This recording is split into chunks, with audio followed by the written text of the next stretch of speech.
Hey, good morning. So on my last video, I mentioned that I had just passed the National Home Inspector's exam. And in that video, somebody commented and asked what I did to study.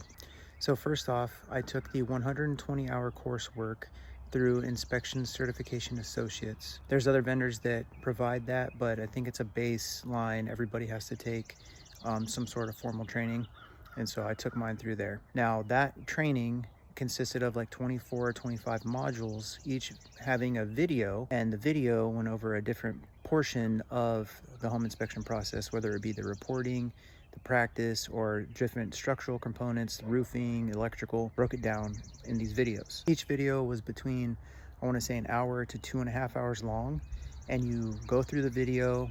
You can take notes if you want, and then at the end of the video there's a 10-question multiple choice quiz to check your progress, and you have to pass that to move on to the next module. Now once you get through all those modules, there is a final exam, and the way they had it set up in ICA was there's 5 100-question practicals, and so you end up with 5 20-question, so you end up with a 100-question final exam. And then once you pass all those, you get your completion certificate. So that was just for the coursework. Then to move into prepping for the actual exam, the National Home Inspector's exam, they have additional questions, additional practice exams through ICA that I took. They have 7 100-question multiple choice exams, practice exams.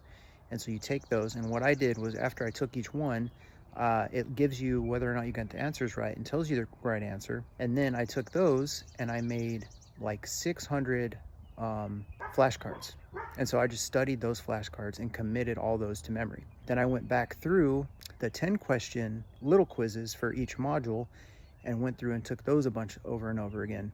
And basically between just those 10-question quizzes for the modules and the big chunky 700-question practical exam, and committing all those to memory and just doing flashcards over and over, I committed all that.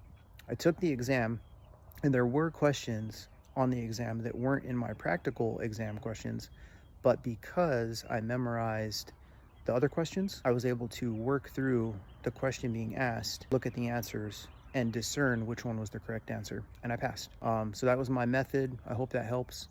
I'm going from no construction background. I'm completely switching career fields and doing this. So if I was able to do it, you can do it too. So hopefully this is helpful. Good luck. God bless.